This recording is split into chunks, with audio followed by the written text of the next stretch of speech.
siyaasaddu meel xiran ayay maraysay khilaafkana wuu sii kululaanayay balse saacadihii ugu dambeeyey kulan albaabada u xiran yihiin ayaa wax waliba bedelay maxay yihiin waxa dhacay kadib kulankii madaxweyne xasan sheekh ee mucaaradka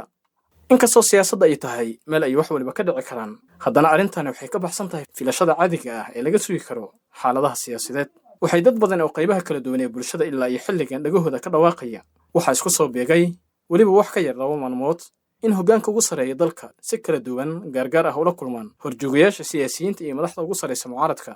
kuwaasoo si adag uga soo horjeeda dowladda kuna midaysan golaha mustaqbalka Soomaaliya si kastaba ha ahaatee saacadihii ugu dambeeyey waxaa dhacay kulan warbaahinta laga reebay isla markaana albaabada u xirnaayeen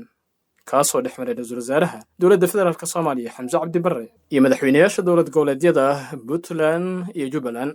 ma ahayn arrin caadi ah in ra'iisul wasaaraha dowladda federaalka ana mas'uulka labaad ee ugu sareeya dalka marka laga reebo madaxweynaha oo kulan gaar ah la yeesho labadaas madaxweyne dowlad goboleed Saciid Cabdullaahi Deni iyo Axmed Maxamed Islaam Madoobe kuwaasoo ka mid ah xubnaha ugu miisaanka culus mucaaradka dowladda oo hogaamiyay madaxweyne xasan sheekh maxamuud maadaama kulankaasi ahaa mid albaabada u xirnaayeen haddana xogaha hoose ee la helayo ayaa sheegaya in ra'iisul wasaaraha Soomaaliya Xamse Cabdi Barre oo kala hadlay Deni iyo Axmed Madoobe khilaafka kala dhexeeya xukuumaddiisa iyo sidii xal looga gaari lahaa inkasta oo warbaahinta laga reebay kulanka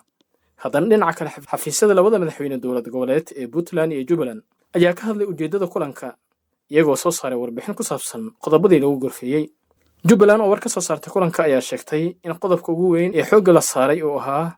sidii mudnaanta loo siin lahaa dowlad dhiska loona heli lahaa xal waara oo lagu dhameeyo khilaafka siyaasadeed ee jira halka Puntland dhinaceedana ku tilmaantay kulanka inuu ahaa mid looga hadlay xaaladda guud ee dalka sida la qorsheynayo maalinta berito oo taariikhdu tahay 19 Febraayo sanadka 2026 waxaa lagu wadaa inuu qabsoomo shirka weyn ee la wada sugayo kaasoo u dhaxeeya mucaaradka ku midaysan golaha mustaqbalka Soomaaliya ee xogteena qusaysa